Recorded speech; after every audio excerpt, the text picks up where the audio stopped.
نہیں، صرف چلے کا نہیں، صرف پڑھنے کا، کہ حضور کے دین کا اصول ہو، مجھے زیادہ سے زیادہ حضور کی احادیث کا پتہ چلے، قرآن مجید کی تفاسیر کا پتہ چلے۔ کہتے ہیں کبھی یوں بھی ہوتا کہ میں ان کے گھر گیا ہوں، وہ اندر آرام میں ہیں، میں دروازے پہ لیٹ گیا، اور جب ٹھنڈی ہوائیں مدینہ شریف کو چوم کے گزرتی تو وہ ریت اڑ کے میرے بالوں میں پڑتی، لیکن میں لیٹا ہوں۔ وہ اپنی مرضی سے باہر آتے اور مجھے کہتے ہیں حضور کے چچا زاد، آپ تو ہمارے لیے قابل احترام ہیں، آپ حکم کرتے میں آتا۔ فرماتے نہیں، میں محبوب کی حدیث سیکھنے آیا ہوں، تکلیف نہیں دوں گا، جب آپ خود آئیں گے پھر حضور کی بات سنوں گا۔ حضرت غوث پاک رضی اللہ تعالیٰ عنہ، حضرت غوث پاک سب جانتے ہیں مادرزاد ولی ہیں، تو گھر میں ماں کی گود میں بھی ولی تھے، تو پھر کیا ضرورت تھی جی ان کو، وہ تو بات ختم ہو گئی تھی۔ یہاں جس طرح بہت سارے لوگ ہیں نا جن کو نرا فیض ہی ہے، مادرزاد تھے نا ولی، کیا ضرورت تھی؟ لیکن اس کے باوجود حضرت غوث پاک 12 سال باقاعدہ استادوں کے پاس بیٹھ کے دین پڑھتے رہے، اور آپ فرماتے ہیں طالب علمی کے زمانہ میں نے اتنی مشکلات دیکھی کہ مجھے پتے بھی کھانے پڑتے تھے، کئی دن میں نے فاقہ بھی کیا، لیکن پابندی سے گھر سے جا کے بغداد میں جا کر اساتذہ سے باقاعدہ پڑھا۔ کیا کریں، کیسے لوگوں کو سمجھائیں کہ ہمارا بہت بڑا وظیفہ رسول اللہ کی بات سننا بھی ہے، بہت بڑا وظیفہ قرآن پاک کی تفسیر پڑھنا بھی ہے، علم کا ذوق ہو، علم کا شوق ہو۔ آپ کے پاس جب چیزیں آئیں گی نا حضور کی تو آپ محسوس کریں گے کہ مجھے بہت سارا دستور مل گیا ہے، بہت سارا۔ دیکھیں نا، اگر ویسے تو ہر حدیث پر ہی میں یہ صرف تقریر نہیں کر رہا، میں انشراح صدر سے عرض کر رہا ہوں، ہر حضور کے فرمان کو آپ دیکھیں گے تو ایک حدیث پاک اگر آپ اپنی زندگی میں نافذ کر لینا ایک، تو پوری زندگی سنور بھی جائے گی، سج بھی جائے گی اور کام بھی آئے گی۔ دیکھیں ایک فرمان حضور کا ہم نے سیکھا، بڑے سارے لوگوں کو پہلے بھی حدیث آتی ہوگی، نبی پاک علیہ السلام نے فرمایا سب سے خوبصورت دین، سب سے خوبصورت اسلام اس شخص کا ہے کہ جو بے مقصد باتوں کو چھوڑ دے۔ لیں یہ دستور حیات بن جائے گا فرمان، اس ایک حدیث پر زندگی گزاری جا سکتی ہے۔ میں نے وہ کام کرنا ہی نہیں جس کا مقصد کوئی نہیں، میں نے فضول اور عبث کام کرنا ہی کوئی نہیں، اس ایک حدیث پر ساری زندگی گزاری جا سکتی ہے۔ لیکن دین کو سیکھیں، اور جب سیکھیں پھر اس پر عمل کریں۔ داتا گنج بخش علی حجویری کشف المعجوب شریف میں فرماتے ہیں کہ لوگ چلہ پوچھتے ہیں، وظیفہ پوچھتے ہیں، آپ فرماتے ہیں انہیں کہو نا آگ پہ چلو تو چل لیتے ہیں۔ آگ پہ چلنا ان کے لیے آسان ہے، پر اپنے علم پہ عمل کرنا مشکل ہے۔ اگر انہیں کہا جائے نا جو تم نے سیکھا، یہ داتا صاحب فرما رہے ہیں، جو تم نے سیکھا ہے اس پر عمل کرو۔ ہمارے ہاں بحث، نبی پاک صلی اللہ تعالیٰ علیہ وسلم نے فرمایا جس نے دین کا علم اس لیے سیکھا کہ علماء سے بحث کرے گا یا جاہلوں پہ روب جمائے گا، اس بندے کو تو اللہ جنت کی خوشبو بھی نہیں دے گا۔ آپ نے تو اپنی تربیت کے لیے سیکھنا ہے کہ جو میں نے سیکھا ہے میں نے اپنے اوپر نافذ کتنا کیا، میرا اس پر عمل کس قدر زیادہ ہے۔ آپ نے تو اس کو سیکھا ہے تو پھر آپ نے اس احتیاط کے ساتھ، یعنی آپ کے مزاج میں پوری تربیت آ جائے، نہیں تو آپ بن سور کے بیٹھ نہ جائیں، دعوے نہ شروع کر دیں کہ میں بڑا آدمی ہوں تو میری کیا بات ہے، تو میں کیا ہوں۔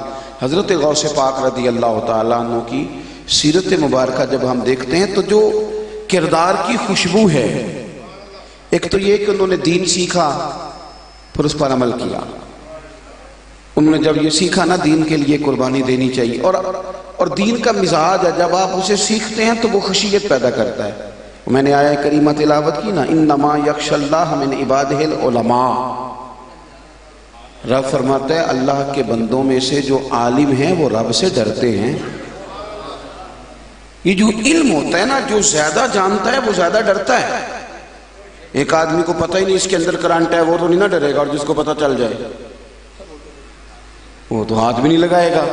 وہ خدا کے بندو، جیسے جیسے کسی کو علم آتا جاتا ہے وہ اللہ سے ڈرتا ہے، اور یہ بات اتنی اوپر گئی کہ نبی پاک صلی اللہ تعالی علیہ وسلم نے فرمایا میں تم سب سے بڑھ کر اپنے رب کو جانتا ہوں، اور فرمایا میں تم سب سے بڑھ کر اپنے رب سے ڈرتا ہوں۔ میں سب سے زیادہ ڈرتا ہوں مالک سے، جانتا جو زیادہ ہوں۔ جیسے جیسے آپ علم پڑھیں، آپ کی تربیت ہو، آپ میں ذوق آئے۔ حضرت غوث پاک رضی اللہ تعالیٰ انہوں نے دین پڑھا، پھر ان کی عملی زندگی آپ دیکھیں، عملی زندگی کس طرح کی۔ صبح کی نماز کے بعد فقہ کا درس دیتے، پھر حضرت غوث پاک دن کے وقت مدرسے میں بچوں کو باقاعدہ تعلیم دیتے ہیں۔ اس لیے جو مدرسے میں مولوی پڑھائے اسے بھی کبھی کبھی صوفی سمجھ لیا کرو، تھوڑا بہت ہی صحیح پر ہوتا ہے، تھوڑا بہت پیر وہ بھی، اس لیے کہ پرانے سارے پیر یہی کام کرتے تھے، پڑھنے پڑھانے کا ہی۔ آج کل پیر آئے ہیں جو جمعرات کو عورتوں کو تویز دیتے ہیں، اتوار والے دن مردوں کو دیتے ہیں، باقی کوئی کام نہیں کرتے۔ صبح 9 بجے آ جانا، میں عصر تک تویز لکھوں گا۔ مجھے نہیں کسی کتاب میں ملا کہ غوث پاک کس ٹائم تویز لکھتے تھے، کیا ٹائم تھا ان کا، تب وہ تو پڑھنے پڑھانے کا، لکھنے لکھانے کا کام کرتے تھے۔ اصل کی طرف آئے، تویز جائز ہے، انکار نہیں کر رہا، لیکن یہ کل وقتی یہی کام کرنا اور کرنا ہی کوئی نہ، تو دین کا فائدہ کیسے ہوگا؟ حضرت غوث پاک صبح فقہ کا درس دیتے، صبح دن کے اوقات میں مدرسہ پڑھاتے، ظہر کے بعد تفسیر قرآن، عصر کے بعد لوگوں کو حدیث پاک کے اسباق دیتے، اور رات کو ہفتے میں 3 دفعہ جلسہ کرتے، تقریر کرتے، تقریر، اور 70 ہزار کا مجمع غوث پاک کی تقریر سننے آتا، اور اس میں علماء ہوتے، 300 علماء کاغذ قلم لے کے بیٹھے ہوتے، ہم نے علمی نکات نوٹ کرنے، 70، اور ہفتے میں 3 دن جلسہ ہو رہا ہے، غوث پاک تقریر فرما رہے ہیں، اور آج کل کی تقریروں کی طرح نہیں۔ شیخ یحییٰ بن نجاح کہتے ہیں میں جاتا تھا غوث پاک کی محفل میں، ایک دن میں کسی شاگرد کے کہنے پہ چلا گیا، پھر میں اگلے دن گیا۔ ہمارے ہاں تو محفلوں میں نوٹ گنے جا رہے ہوتے ہیں، 4 بندے پیسے گننے بیٹھے ہوتے ہیں۔ وہ فرماتے ہیں غوث پاک کی محفل تھی، میرے پیر کی تقریر ختم ہوئی تو 20 بندے کھڑے ہوئے، عرض کی حضور ڈاکو تھے، آج کے بعد توبہ۔ 40 کونے سے کھڑے ہوئے، عرض کی حضور رہزن تھے، چور تھے، لوٹ لیتے تھے، قاتل تھے، آج کے بعد توبہ۔ ادھر سے 20 کھڑے ہوئے، حضور کبھی مسجد نہیں گئے تھے، آج کے بعد توبہ۔